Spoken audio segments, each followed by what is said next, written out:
Muy buenas noches a los diplomantes de la modalidad virtual.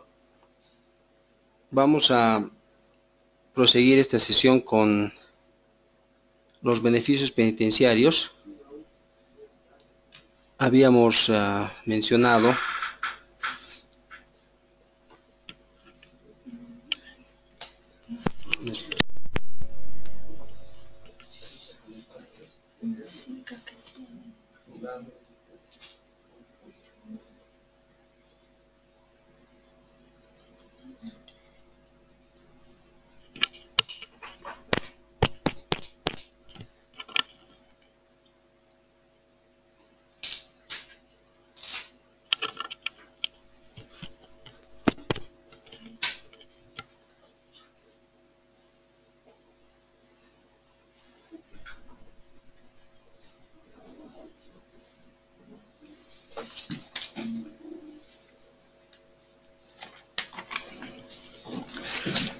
bien, estamos entonces recapitulando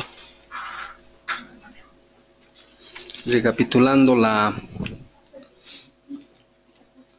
unidad 2 referida a los beneficios penitenciarios. Entonces, en la anterior sesión habíamos mencionado el concepto de beneficio penitenciario, el concepto de incidente, la diferencia entre incidente y beneficio penitenciario.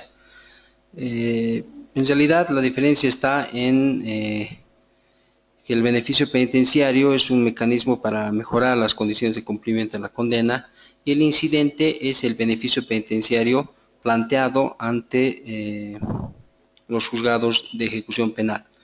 La relación entre beneficio penitenciario e incidente hemos mencionado que en la teoría el beneficio penitenciario tiene esa connotación, mientras que el incidente tiene una connotación procesal, como una cuestión accesoria a un proceso principal.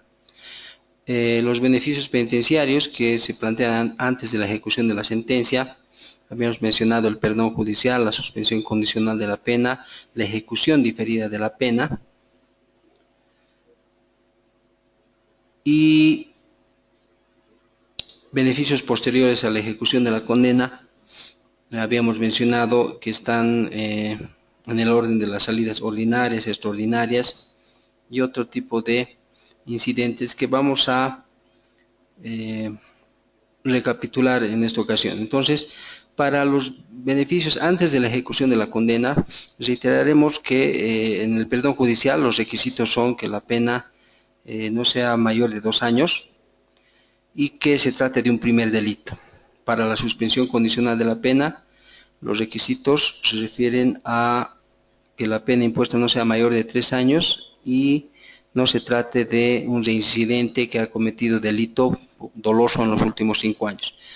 En la ejecución diferida de la condena tenemos 3 presupuestos, o 2 propiamente. Primero, el referido a que se trate de una mujer embarazada o con un hijo menor de 1 año a momento de la ejecutoria de la sentencia, y segundo, que se trate de una persona gravemente enferma y el cumplimiento de la condena ponga en peligro su vida. Entonces, estos incidentes se plantean ante el juez o tribunal de la causa que ha dictado la condena. Y los beneficios posteriores a la ejecución de la sentencia son las salidas ordinarias y extraordinarias que hemos mencionado. Y entre las salidas ordinarias tenemos la salida personal, que tiene fines estrictamente particulares, como la tramitación de algún documento o gestiones que requieran la presencia del condenado en el lugar de gestión. Llámese para obtener cédula de identidad, para obtener certificado de matrimonio, de nacimiento, salidas médicas con fines de atención especializada médica que no puede acceder dentro del recinto carcelario, cuando ocurre el nacimiento de los hijos del interno, cuando ocurre la muerte o fallecimiento del padre, madre, cónyuge o hermanos, cuando se requiere la salida para la búsqueda de trabajo y con vistas a acceder a la libertad en forma posterior. Estas salidas son de carácter personal, como hemos mencionado, porque tienen fines particulares, estrictamente individuales. Son salidas ordinarias, la salida personal y la salida judicial, porque proceden en todos los casos, no requieren de trámite ni sustanciación y deben resolverse dentro de las 24 horas de presentada la solicitud. La salida judicial tiene fines estrictamente procesales, porque se conceden para que el condenado concurra a una audiencia, a un acto al que ha sido convocado por autoridad competente, como ocurre en los casos en los que tenga un proceso laboral, un proceso civil o un proceso familiar o de otra naturaleza o un proceso administrativo, etcétera, que requiere que el condenado salga del recinto carcelario para acudir a ese llamado de la autoridad judicial competente. En ese entendido, entonces, esta salida judicial tiene fines estrictamente procesales. Tanto la una como la otra tienen la finalidad de proporcionar el medio autorizado para que pueda egresar el condenado fuera del establecimiento penitenciario. Y no solamente el condenado, también puede ser el detenido preventivo. Estas salidas ordinarias se cumplen con escolta y generalmente en horarios de oficina, es decir, en las 8 horas de jornada de trabajo que se realiza en la administración pública, en los juzgados y en otras reparticiones. Es decir, se realiza en horarios de oficina. Tenemos las salidas extraordinarias. Las salidas extraordinarias no proceden en todos los casos, requieren de trámite de sustanciación y requieren de cumplimiento de varios requisitos. Es por eso que tienen carácter extraordinario o excepcional, porque no proceden en la generalidad de todos los casos. Dentro de ellas tenemos las salidas prolongadas, las salidas de emergencia o urgencia, la internación. Estas salidas prolongadas son salidas que sobrepasan las 24 horas y se conceden una vez por año y no más de 15 días por salida.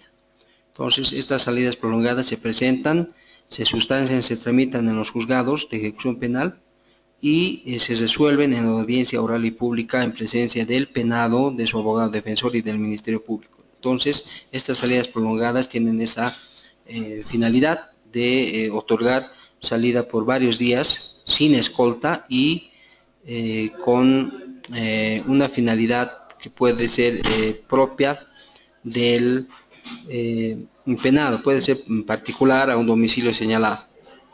Las salidas de emergencia son aquellas autorizadas por el director del recinto carcelario, que en los casos de extrema urgencia o de emergencia, cuando esté en riesgo la vida o la integridad del interno, puede disponer y puede autorizar la salida de este para una atención médica, para que se salve su vida o su integridad, y con la obligación de hacer conocer al juez de la causa o al juez de ejecución penal esta salida.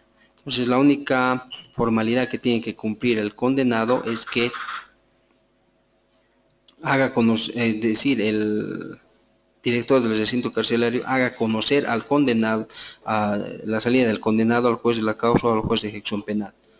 La internación también es una salida por varios días que se aplica en los casos en los que requiera de un tratamiento preoperatorio, operatorio y posoperatorio. En ese entendido, la salida para internación es por varios días y requiere de esa autorización judicial. Entonces, estas son las salidas extraordinarias que hemos mencionado y que requieren de celeridad en su caso de emergencia o urgencia o de trámite como en las salidas prolongadas o de internación.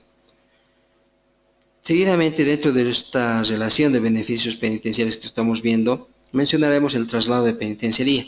El traslado de penitenciaría ocurre en los casos en los que el condenado solicita ser trasladado físicamente de un recinto penitenciario a otro o de un distrito penitenciario a otro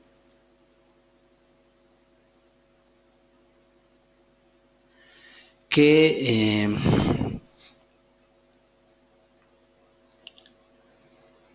estén en condiciones de pedir este tipo de salidas. Existen presupuestos para poder acceder a este tipo de traslado. Por ejemplo, la ley establece que el condenado puede pedir su traslado a un recinto penitenciario donde resida el núcleo familiar de este. Primer elemento. Segundo, cuando requiera de condiciones medioambientales, de otras condiciones medioambientales que puedan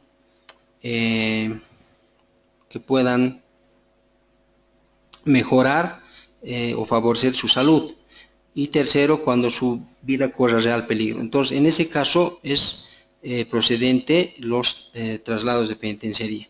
También existe la transferencia internacional de la ejecución, que es una modalidad de traslado, pero en este caso el condenado, el extranjero condenado en territorio boliviano puede pedir cumplir su condena en su país de origen, o viceversa, el boliviano condenado en el extranjero puede pedir cumplir su condena en Bolivia, en su país de origen. Entonces, esta transferencia internacional de la ejecución se aplica de esa forma y también en vigencia de los convenios y tratados internacionales firmados por el Estado boliviano con otros estados u otros países, de tal forma que la transferencia internacional de la ejecución tiene que ver con la aplicación de pactos o convenios o tratados internacionales sobre la transferencia de personas condenadas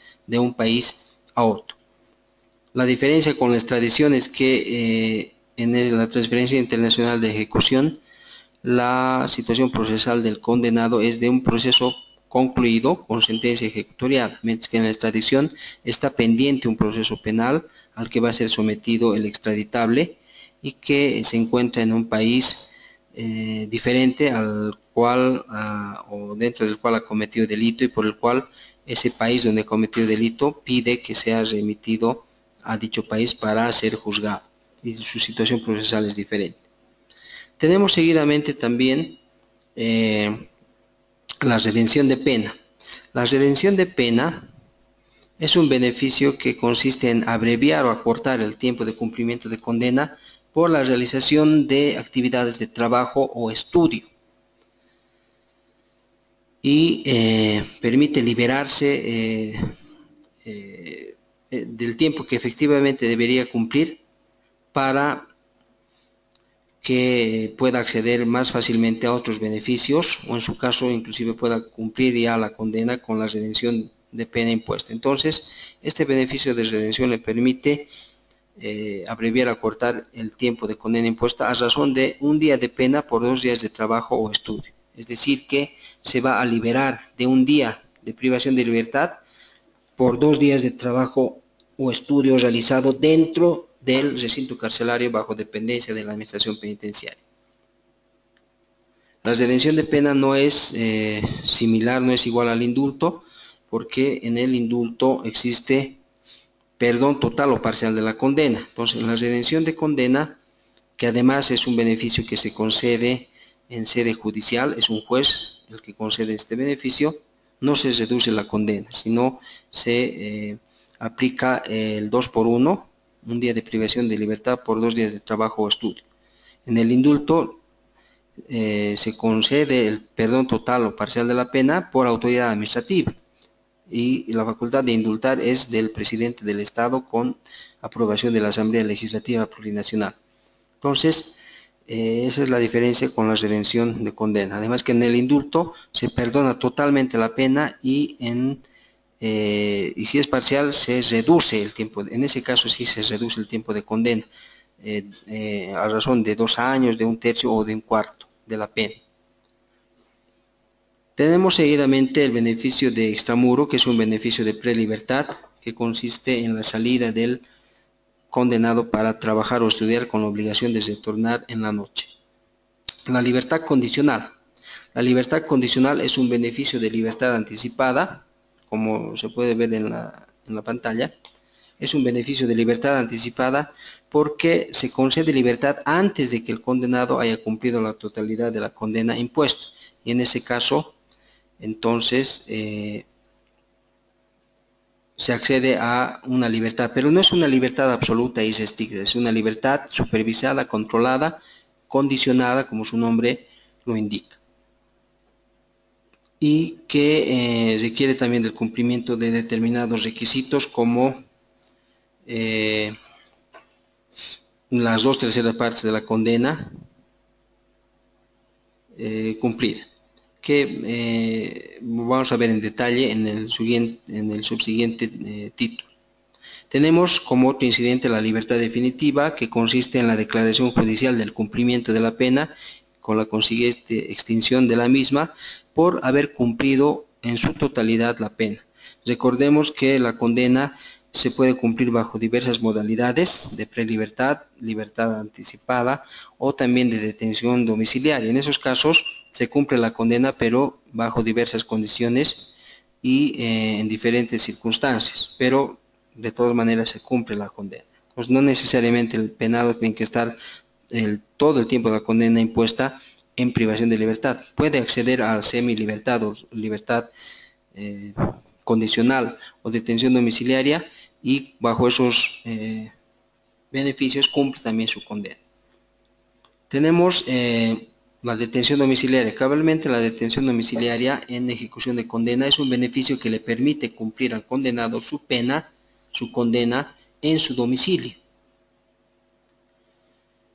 Y para ello se requieren presupuestos que la ley establece en el siguiente orden. Que se trate de una persona mayor de 60 años, que se trate de una persona, de una mujer embarazada de 6 meses o más, y finalmente que se trate de un condenado con enfermedad grave e incurable o en periodo terminal. Cumplidos estos presupuestos y otros que exige la norma, se puede acceder al beneficio de detención domiciliaria. Tenemos el perdón del ofendido. El perdón del ofendido consiste en que la víctima ofrece perdón al condenado y en ese entendido el efecto de este perdón del ofendido es la extinción de la pena y la consiguiente libertad del penado si está condenado.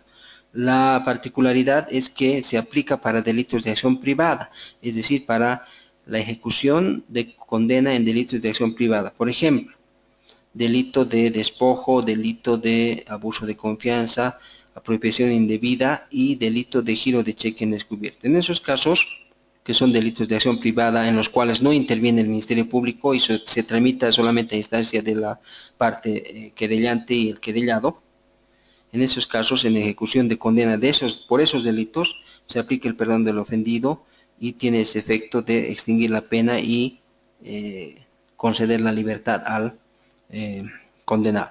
a quien ha sido favorecido con este perdón del ofendido. La prescripción de la pena es un incidente que consiste en extinguir la pena por el transcurso del tiempo y los requisitos establecidos por ley. A este efecto, la ley establece, el artículo 105 del Código de Procedimiento o del Código Penal, establece que la pena prescribe en 10 años para delitos de 6 años o más, en 8 años para delitos menores de 6 años y mayores a 2, y en 5 años para otro tipo de delitos. Tenemos la cancelación de antecedentes penales, que ya es una resolución sobre cuestiones administrativas. Como podemos ver en pantalla, la aprobación, o es decir, la cancelación de antecedentes penales es de carácter administrativo.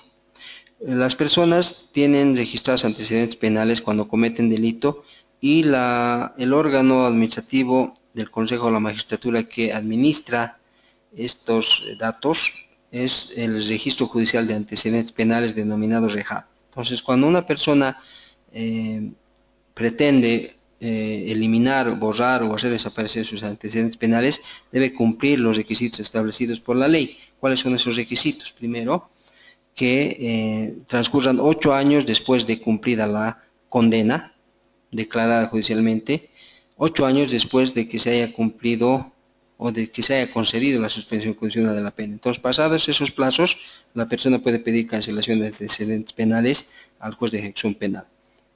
Tenemos, entre otros, también apelación incidental contra sanción disciplinaria.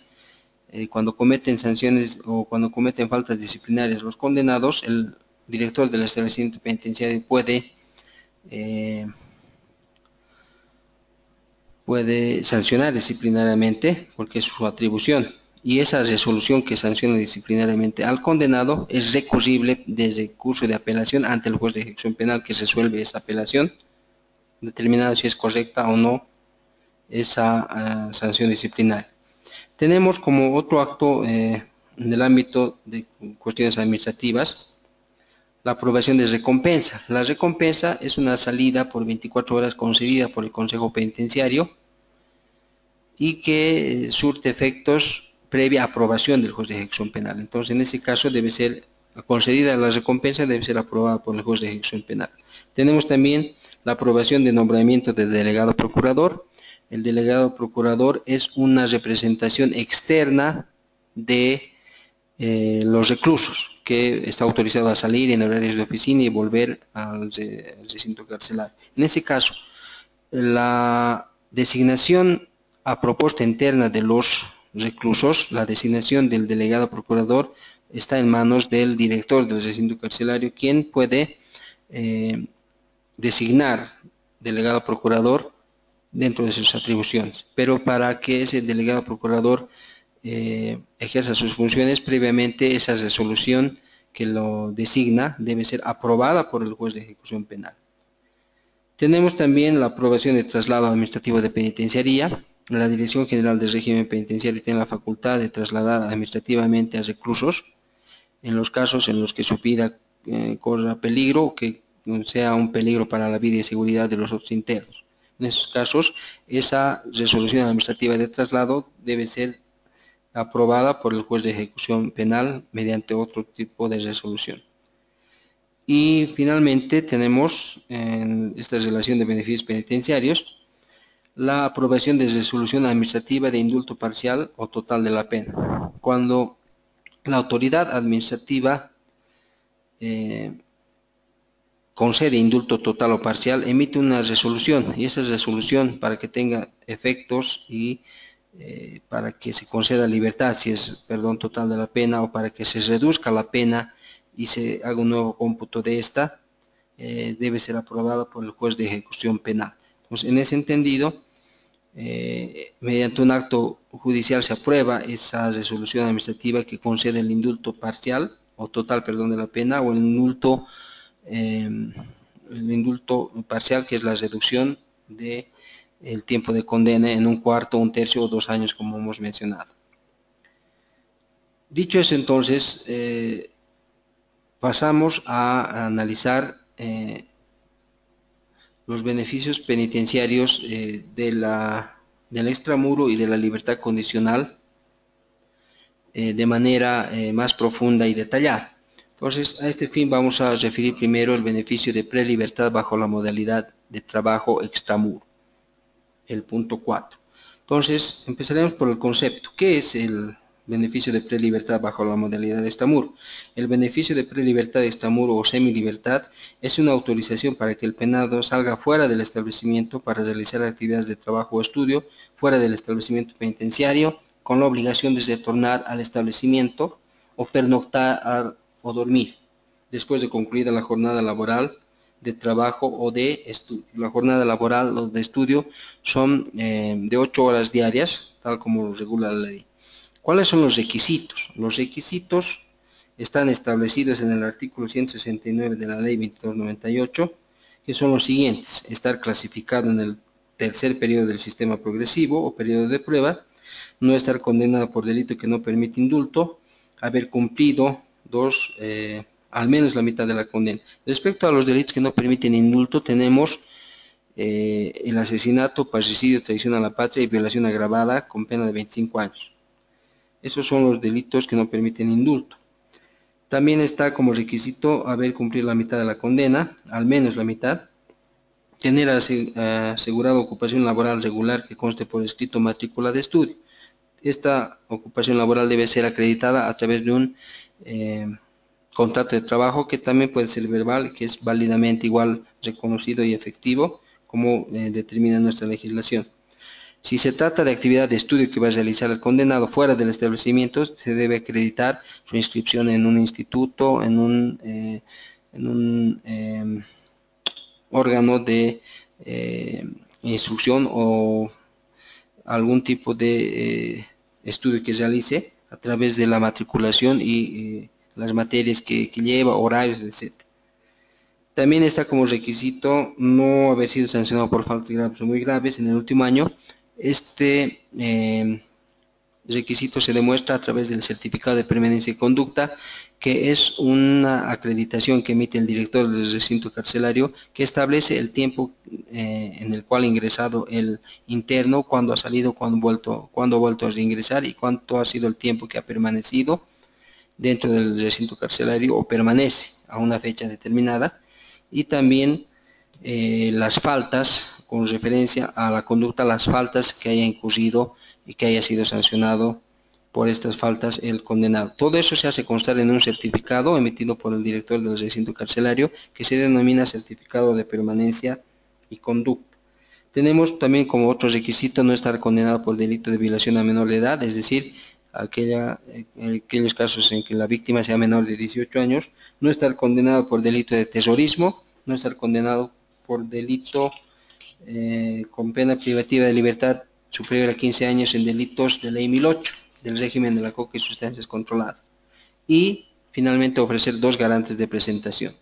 Los 2 garantes de presentación deben ser personas que tengan un domicilio conocido, ingresos fijos, formales y no formales debidamente acreditados, y que no tengan antecedentes penales. Cumplidos estos requisitos, entonces se puede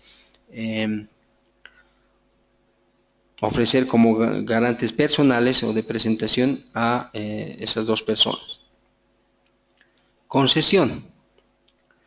Presentado el incidente con prueba de respaldo, se admite el incidente, se dispone a emitir cómputo o liquidación de pena por secretaría, y una vez realizado este acto y debidamente sustanciado el incidente, se señala audiencia para consideración de este, que se celebra en presencia del penado, su abogado, defensor y el fiscal. Y en audiencia pública se resuelve el incidente, en audiencia oral y pública. La resolución se emite oralmente y posteriormente se transcribe y se imprime esta resolución para que conste por escrito, pero se resuelve en audiencia oral pública de manera oral. ¿Cuáles son los efectos del extramuro? Concedido este beneficio, se expide el mandamiento de prelibertad y el penado ya está autorizado para salir del establecimiento penitenciario para trabajar o estudiar fuera de este, con la obligación de retornar por las noches a pernoctar o a dormir. La revocatoria. Al momento de conceder este beneficio de prelibertad, el juez de ejecución penal impone ciertas reglas y condiciones que deben ser cumplidas por el beneficiado durante el goce de este beneficio hasta que acceda a la libertad condicional, es decir, hasta que cumpla las 2/3 partes de la condena. Si se incumple o se aparta considerablemente de estas, procede la revocatoria del beneficio, debiendo el penado retornar al establecimiento penitenciario y no puede acogerse nuevamente en forma posterior a este beneficio. Estas reglas y condiciones tienen que ver, por ejemplo, con que el penado beneficiado con extramuro no consuma bebidas alcohólicas, estupefacientes, no concurra a lugares de diversión o mala reputación, permanezca en el trabajo que ha accedido o en el estudio, renueve el contrato de trabajo o prosiga con el estudio que ha emprendido. También que no cometa nuevo delito y otras reglas y condiciones que impone el juez al momento de conceder este beneficio. Si las incumple, se revoca el beneficio. Si las cumple, concluye este beneficio hasta que haya cumplido las 2/3 partes que le habilita para poder pedir la libertad condicional. El control y supervisión, finalmente, en este beneficio, tiene que ver que durante el goce de este beneficio, el control intrapenitenciario lo realiza el director del establecimiento penitenciario porque cuando sale y cuando retorna al recinto carcelario, debe firmar un libro, debe registrar su ingreso y su egreso y retorno al establecimiento penitenciario. Pero también se realiza el control en juzgados cuando se dispone que se presente periódicamente al juzgado a firmar un libro de control en este beneficio y que es controlado por la trabajadora social del juzgado. Entonces, esa tarea es de supervisión y consiste en controlar la presentación periódica del penado en estados judiciales ante el juez de ejecución penal que conoce la ejecución de la condena y que la realiza esta supervisión la trabajadora social, y el control intrapenitenciario dentro del recinto carcelario, como hemos mencionado, lo realiza el director del establecimiento.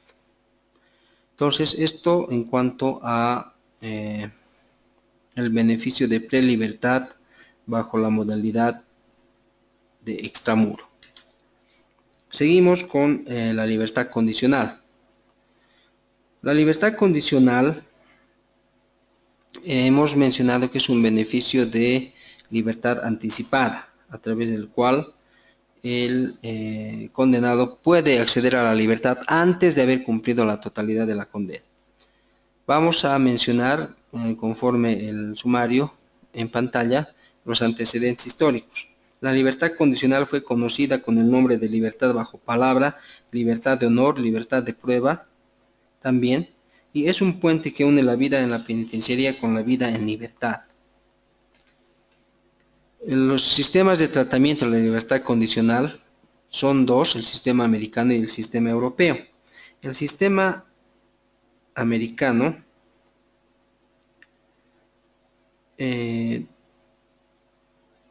trata a la libertad condicional de forma que son las autoridades carcelarias las que conceden la libertad condicional y son las autoridades administrativas carcelarias las que realizan los exámenes, los informes y la evaluación del penado. Mientras que el sistema europeo es el juez de la causa el que concede la libertad condicional, y esta modalidad, este sistema es el que adopta nuestra legislación, con la diferencia que no es el juez de la causa el que concede la libertad condicional, sino es el juez de ejecución penal. Entonces, nuestra legislación asume el sistema europeo, pero con la diferencia que el juez de ejecución penal concede la libertad condicional y no el juez de la causa. Entonces, para ubicarnos procesalmente, el juez de la causa es el que conoce la investigación, conoce el juzgamiento y la condena del penado, mientras que el juez de ejecución penal solamente conoce incidentes en ejecución de condena que hemos visto ampliamente en esta parte, y solamente resuelve esas cuestiones incidentales. No juzga, no condena, no conoce el proceso, no conoce la sustanciación del proceso penal, sino conoce la etapa de la ejecución de la condena exclusivamente. Entonces, estos son los sistemas de tratamiento de la libertad condicional que conocemos. Y ahora sí podemos entrar al concepto de la libertad condicional. La libertad condicional es consecuencia directa de la individualización de la pena. Es un beneficio de libertad anticipada que consiste en conceder libertad al penado antes de haber cumplido la totalidad de su sentencia privativa de libertad, pero bajo ciertas condiciones a las que está sometido. Es decir, reiteramos que no es una libertad absoluta, no es una libertad irrestricta, sino es una libertad vigilada, controlada y supervisada. Seguimos con los requisitos. Según establece nuestra legislación, los requisitos para acceder a la libertad condicional están previstos en el artículo 174 de la Ley de Ejecución Penal, artículo 433 del Código de Procedimiento Penal, que son la referencia normativa de este beneficio, y son los siguientes los requisitos: haber cumplido 2/3 partes de la condena, haber demostrado buena conducta en el establecimiento penitenciario, no haber sido sancionado por falta grave o muy grave en el último año y haber demostrado vocación para el trabajo. Y además se debe observar como formalidad que el penado esté clasificado en el periodo de prueba y que el juez de ejecución penal, al momento de emitir la resolución que concede este beneficio, señale un domicilio donde va a ser habido, encontrado y notificado el condenado. Respecto a los requisitos, como hemos mencionado, son 2/3 partes de la condena. Respecto a la buena conducta, hemos dicho que se acredita con el certificado de permanencia y conducta.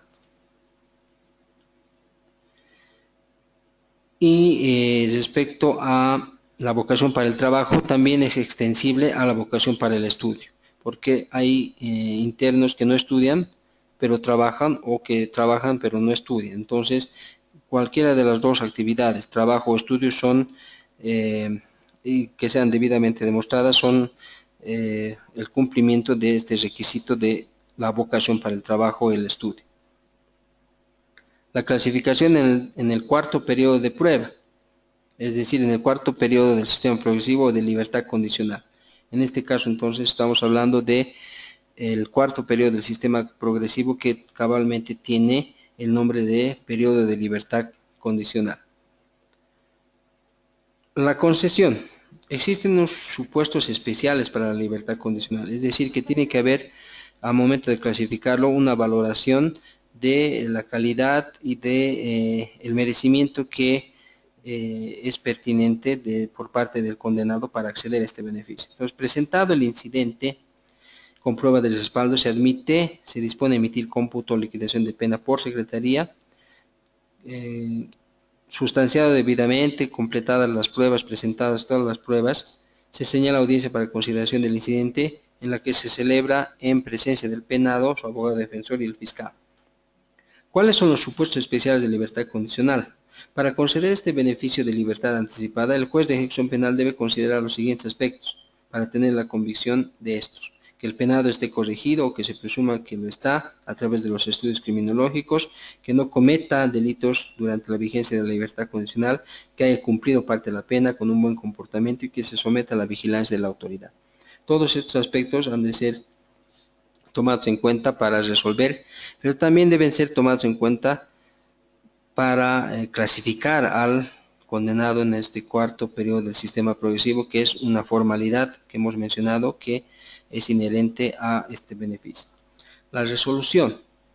El juez de ejecución penal en audiencia de la República emite resolución oralmente, que después es transcrita e impresa, concediendo o negando el beneficio de libertad condicional y determinando las reglas y conductas al momento de conceder el beneficio, que deben ser cumplidas por el penado. Como es una libertad vigilada o controlada, debe imponerse reglas y condiciones que deben ser cumplidas durante la vigencia de este beneficio, que está vigente de esa forma hasta que haya cumplido la totalidad de la condena el penado. Entonces, estas reglas y conductas son determinadas por el juez de ejecución penal al momento de conceder el beneficio. ¿Cuáles son los efectos de la libertad condicional? Los efectos. Concedido el beneficio, se expide el mandamiento de libertad condicional y el penado ya puede salir del establecimiento penitenciario para cumplir el resto de su condena en libertad vigilada o condicional. Pero además debe desarrollar actividades laborales y ocupacionales fuera del establecimiento penitenciario en libertad. Siendo que las condiciones que se imponen, entre otras, como hemos mencionado, es no portar armas. Por ejemplo, se puede disponer del arraigo, que no concurra a lugares de diversión o mala reputación, que permanezca en un trabajo, que no cometa otro delito, que realice actividades laborales o de estudio legales, autorizadas, lícitas, que se presente periódicamente a firmar el libro de control en este beneficio en los juzgados o en estratos judiciales, entre otros.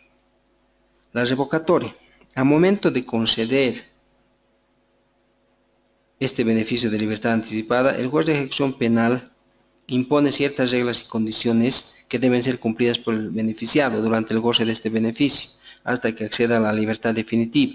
Si incumple o se aparta considerablemente de ellas, procede la revocatoria del beneficio concedido, debiendo retornar el penado al establecimiento penitenciario para cumplir el resto de su condena privado de libertad, no pudiendo acogerse en forma posterior a este beneficio porque se entiende que no se ha sometido a las reglas y condiciones y que por esa su conducta no lo va a hacer en forma posterior.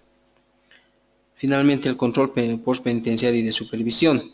Durante el goce de este beneficio, la presentación periódica del penado en estados judiciales ante el juez de ejecución penal, que conoce la ejecución de la condena y otras reglas y condiciones que se le impongan al momento de concederle este beneficio, debe ser controlado por trabajo social, es decir, debe existir una supervisión, pero una supervisión postpenitenciaria, porque ya está fuera del recinto carcelario. Y esto implica un seguimiento y control que lo ejerce el trabajador o trabajadora social dependiente del juzgado, y esta función de supervisión se la denomina control o seguimiento postpenitenciario. ¿Para qué sirve este control postpenitenciario? Sirve para establecer si el condenado está cumpliendo o no las condiciones y reglas impuestas. Si no lo hace, entonces quiere decir que no es merecedor de ese beneficio y por lo tanto debe revocársele. Entonces, este beneficio tiene esas características en cuanto al control y supervisión que debe ser ejercido por un funcionario autorizado. Y a su vez también se debe apoyar al interno para que pueda conseguir trabajo una vez que haya salido del establecimiento penitenciario o se vuelva a vincular, se vuelva a reintegrar a su familia una vez que está en el goce de este beneficio, que concluye su vigencia cuando el condenado bajo esa modalidad ha cumplido la totalidad de su condena y inmediatamente puede pedir la libertad definitiva, que es una libertad absoluta y restricta, como hemos mencionado. Entonces, el extramuro, para el extramuro decíamos la mitad de la condena cumplida y vigente este beneficio de extramuro hasta que cumpla las 2/3 partes. Cumple las 2/3 partes, pues debe tramitar libertad condicional y este está vigente, la libertad condicional está vigente hasta que cumpla la totalidad de la condena. Inmediatamente después puede pedir la libertad definitiva. Bien, entonces, hasta esta parte concluimos con el contenido de este tema, que es una parte de la unidad 2. Todavía estamos en la unidad 2, de tal manera que concluimos hasta esta parte para dar lugar a las preguntas correspondientes. Para ello, tienen la palabra los diplomantes.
Bien, hay dos preguntas interesantes. Una se refiere a si el plazo de los 8 años después de cumplida la condena es aplicable para casos de condenas por violación, por ejemplo. Al respecto vamos a mencionar que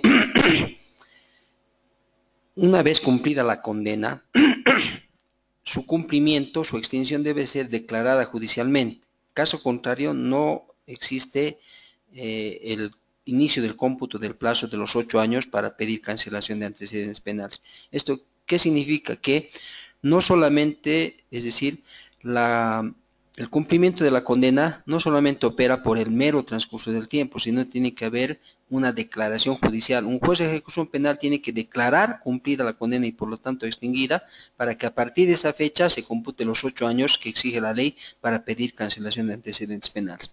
Y esto es aplicable para todos los casos.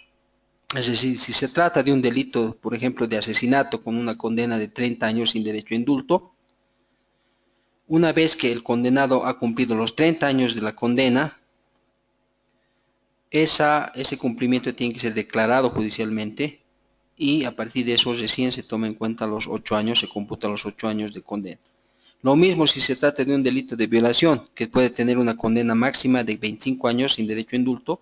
En ese caso, cumplidos los 25 años, ese cumplimiento tiene que ser declarado judicialmente, extinguida la pena, y a partir de ese momento se computan los 8 años para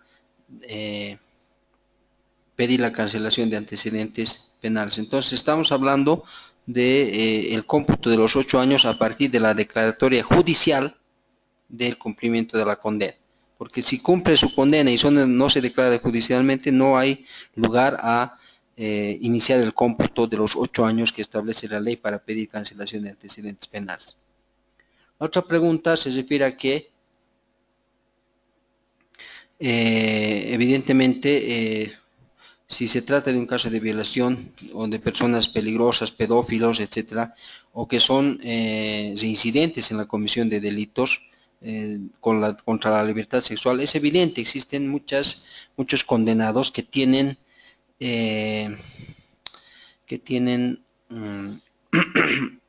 antecedentes por violaciones múltiples, es decir, una detrás de otra, o por tentativa de violación.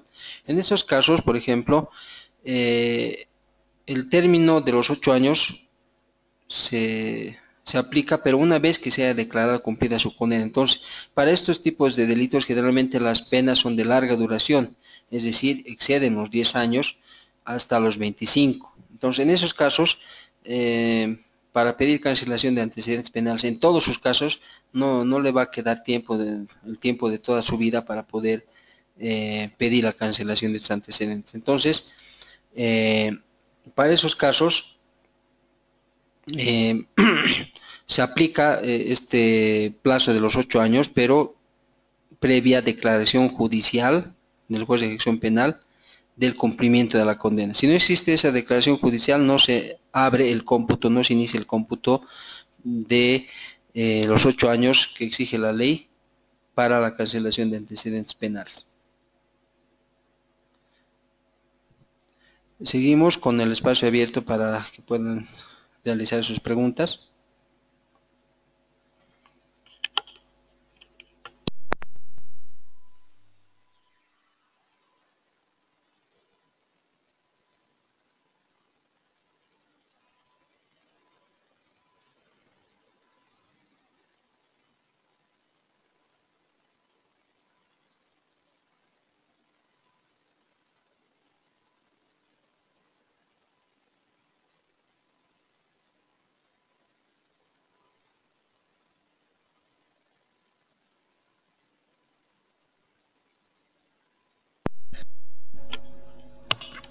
Bien, existe otra pregunta interesante respecto a si existe perdón para condenas de 30 años o 25.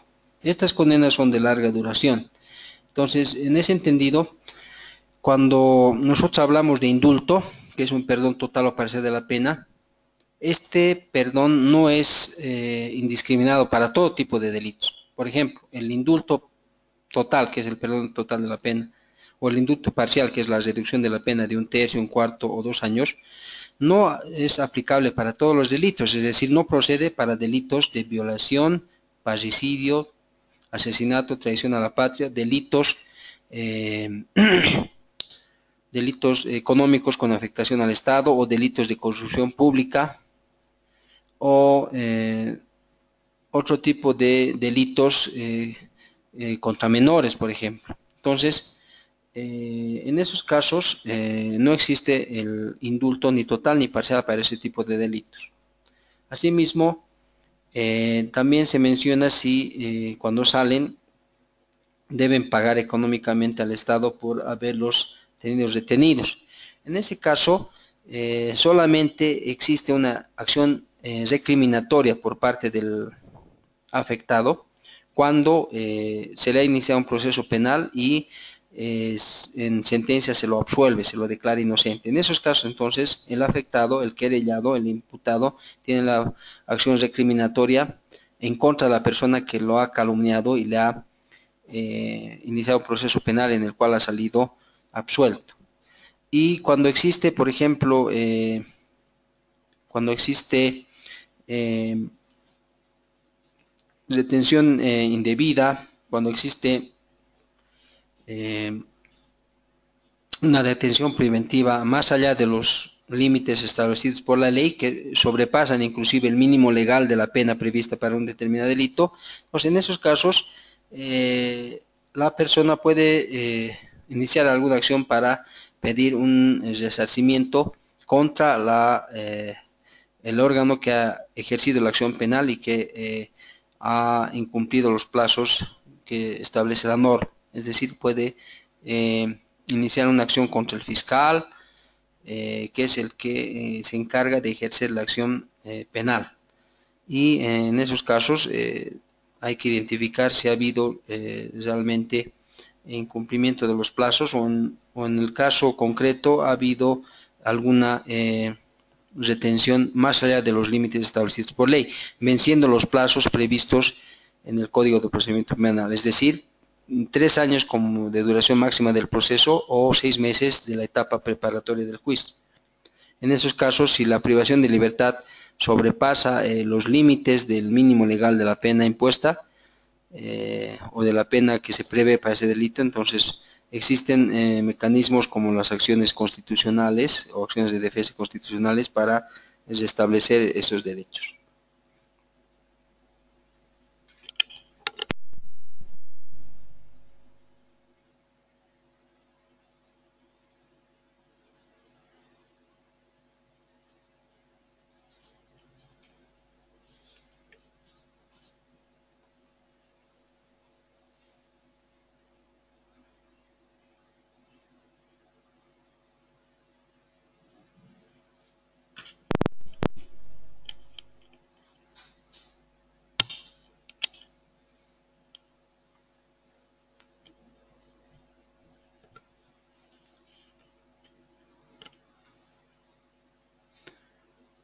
Bien, si existe alguna otra inquietud, alguna otra cuestionante.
Bien, entonces, habiéndose absuelto las cuestionantes, muy interesantes por cierto, eh, cesamos la sesión por el día de hoy para retomar la última parte de la unidad 2 en el siguiente viernes de la sesión virtual para los diplomantes bajo esta modalidad.